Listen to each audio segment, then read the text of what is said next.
नमस्कार, मी गुरुप्रसाद जाधव. रात्रीचे 8:30 वाजता आहेत आणि तुम्ही बघताय पुढारी प्राईम. पुढारी प्राईममध्ये आज सुरुवातीला बातमी आहे राज ठाकरेंची. विश्व मराठी संमेलनाला राज ठाकरे यांनी उपस्थिती लावली. यावेळी त्यांनी मराठीच्या मुद्द्यावरती पुन्हा एकदा भाष्य केलं. मराठी बोलल्यानं कोणी संकुचित होत नाही, मराठी भाषा जपण्यासाठी आपणच पुढाकार घेतला पाहिजे असं मत राज ठाकरे यांनी व्यक्त केलं. पंतप्रधानांना जर स्वतःच्या राज्याबद्दल प्रेम लपवता येत नसेल तर आपण का लपवतो असा सवाल सुद्धा राज ठाकरे यांनी विचारला. याशिवाय अनेक मुद्द्यांवरनं राज ठाकरे यांनी तुफान फटकेबाजी केली. बघूया. गेली अनेक वर्ष मी मराठी या विषयावरती मी बोलत आलो. मराठी या विषयावरती अंगावर केसेस घेत आलो. मराठी या विषयामध्ये मी जेलमध्ये गेलो. आपल्याच महाराष्ट्रात मी अत्यंत एक कडवट मराठी आहे आणि माझ्यावरती संस्कारच त्या प्रकारचे झाले.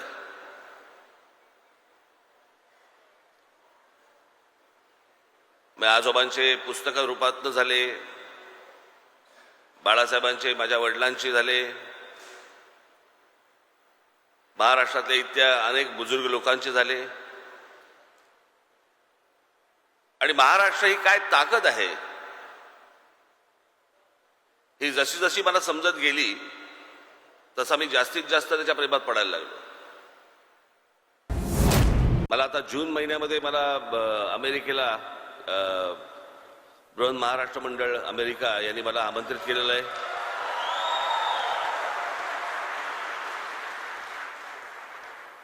मला त्यांच्यात अध्यक्ष मला इथे भेटले आणि त्यांनी मला सांगितलं की आम्ही महाराष्ट्र मंडळातर्फे आम्ही अमेरिकेमध्ये अनेक 100 शाळा काढल्या आहेत.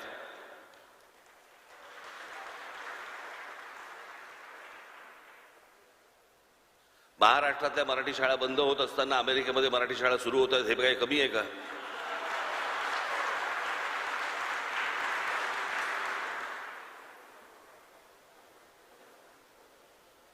मला असं वाटतं की आपण पहिल्यांदा महाराष्ट्रामध्ये लक्ष देणं गरजेचं आहे. जगभरामध्ये मराठी माणूस पसरलेला आहे, वेगवेगळ्या देशांमध्ये गेलेला आहे, त्याबद्दल त्यांचं अभिनंदनच.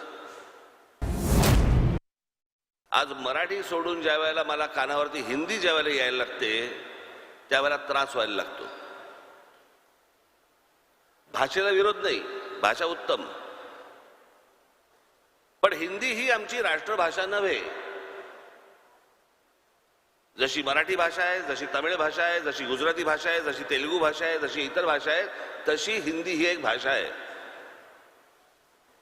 या देशामध्ये राष्ट्रभाषेचा कधी निवाडा झालाच नाही. राष्ट्रभाषा म्हणून कुठचीही भाषा नेमली गेलीच नाही. केंद्र सरकार आणि राज्य सरकार यांच्यामधल्या फक्त कॉरेस्पॉन्डंटसाठी म्हणून इंग्रजी आणि हिंदी ही एवढीच भाषा ठेवली, पण हिंदी ही राष्ट्रभाषा नव्हे. आजही तुम्ही जर समजा गुगलवरती गेलात तर तुमच्या लक्षात येईल हिंदी ही आपली राष्ट्रभाषा नव्हे. भाषा उत्तम असली तरी आमच्यावरती हिंदी चित्रपटांचे संस्कार झाले. हिंदी चित्रपटामधून आमच्या अंगावरती हिंदी आली. पण आपण बोलण्यामध्ये हिंदी का वापरतात आपले मराठी लोक? इतकी उत्तम मराठी भाषा आहे. खरं तर मराठी भाषेमध्ये जो विनोद होतो तो मला नाही वाटत दुसऱ्या कुठच्या भाषेमध्ये होत असेल. इतकी समृद्ध भाषा. पण आज ही जी भाषा आहे ही घालवण्याचा, बाजूला सारण्याचा ज्या प्रकारचा राजकीय प्रयत्न ज्या प्रकारे होतोय ते बघून माझी तळपायची आग मस्तकात जाते. माझी दीपकजीला माझी विनंती आहे की महाराष्ट्रामधल्या जेवढ्या शाळा आहेत मराठी शाळा सोडून ते काय ते नवीन लचांड आले ना, CBSE BBSE काय काय काय काय काय काय गोष्टी आल्यात नवीन, याच्या पहिलीपासून 10वी पर्यंत पहिली मराठी कंपल्सरी करा तुम्ही.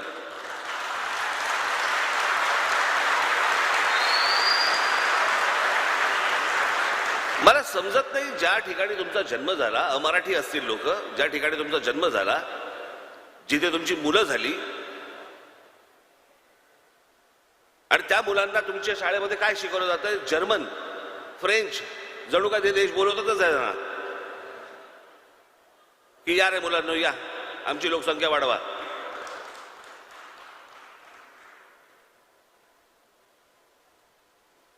जर्मन शिकायचे जर्मन शिका, फ्रेंच शिकायचे फ्रेंच शिका,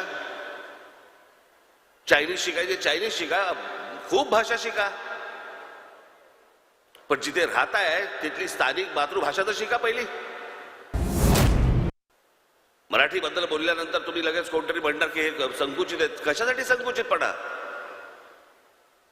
या देशाच्या पंतप्रधानांना जर समजा त्यांच्या भाषेबद्दल वाटतं, त्यांच्या राज्याबद्दल वाटतं,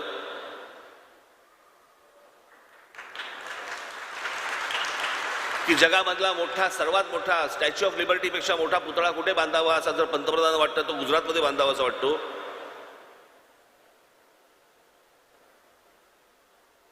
कुठची सिटी आता बांधताय ते? स्मार्ट काय नाही, कुठची सिटी? Gift city.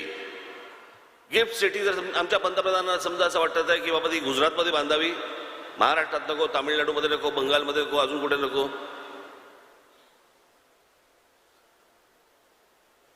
हिऱ्यांचा व्यापार आपल्याला त्यांना असं वाटतं की बाबा गुजरातमध्ये न्यावा असं वाटतोय, न्यावा त्यांनी.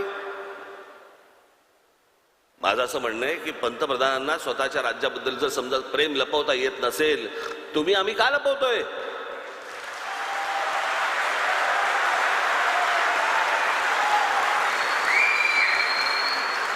अनेकांना वाटू शकतं की बघितलं राज ठाकरेंनी पंतप्रधानांवरची टीका केली. टीका नाहीये. जो मूळ माणूस आतला आहे त्याला प्रत्येकाला आपल्या राज्याबद्दल, आपल्या माणसांबद्दल, आपल्या भाषेबद्दल प्रेम आहे. तुम्ही का लपवताय? ज्या राज्यामध्ये मी राहतो त्या राज्यामध्ये माझ्या इकडचा मराठी माणूस ज्या वेळेला एखादं घर घ्यायला जातो आणि तिकडच्या एखाद्या जैन सोसायटी मधला माणूस सांगतो की मराठी माणसाला घर देणार नाही, काय करायचं आम्ही? तामिळनाडूमध्ये करून दाखवा,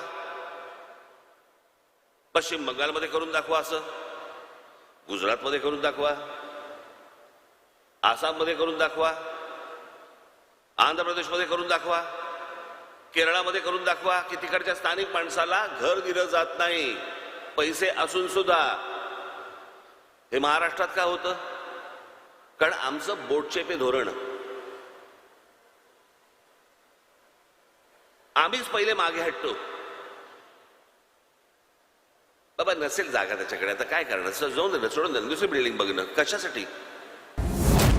परवडत असताना कोणाला वाटतं, कोण म्हणतं की मराठी माणसाकडे पैसे नाही आहेत?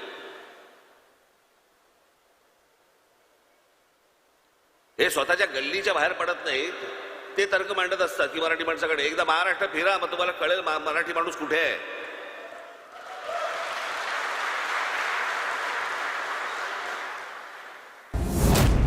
पण मला असं वाटतं महाराष्ट्रामध्ये सर्वात जास्त लक्ष देणं गरजेचं आहे. आज आपण एक भाषा भवन बांधतात.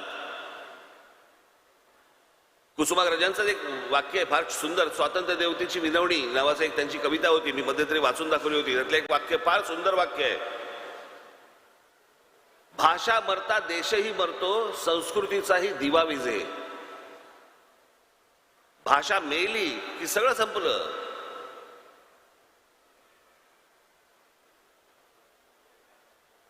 तुमची जेव्हा ओळख होते त्यावेळेला तुमची ओळख कोण होते? तुमची ओळख म्हणून कोण होते? कोण आहात तुम्ही? तुम्ही सांगता की मी महाराष्ट्राचा नागरिक आहे, माझी मराठी भाषा आहे.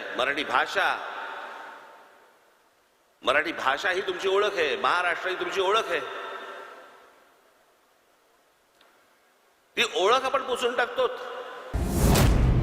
प्रत्येक राज्य, प्रत्येक देश ही आपली भाषा जपत असतो, आपली माणसं जपत असतो.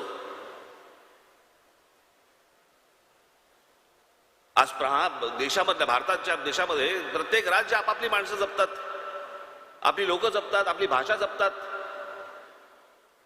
जा बंगालमध्ये बघा हिंदी बोलतात का, जा तामिळनाडूमध्ये बघा तुमच्याशी हिंदी बोलतात का, जा आंध्र प्रदेशमध्ये बघा तुमच्याशी दुसऱ्या भाषेत बोलतात का. आम्ही काय गोटे आहोत का घरंगळत जायला सारखे?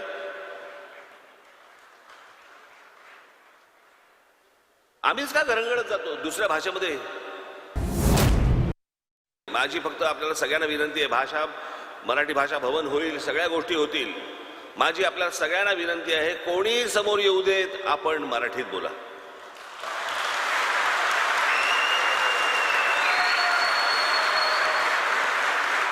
आपण समोरच्याला सवय लावा, तो स्वतःहून मराठीत बोलेल. ज्या वेळेला मी आंदोलन जेव्हा सुरू झालं, त्याच्यानंतर ह्या हिंदी चित्रपट सृष्टीमधल्या अनेक लोकांना कंठ फुटले मराठीचे आणि मराठी बोलायला लागले. म्हणजे मराठी येत होतं पण बोलत नव्हतात.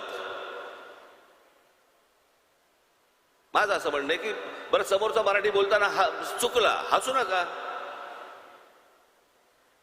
आपण समोरचा मराठी बोलताना चुकलं तर आपण हसतो, त्याची चेष्टा करतो, म्हणून लोक समोरचे बोलायला पण जात नाही. चेष्टा करू नका, सुधरवा.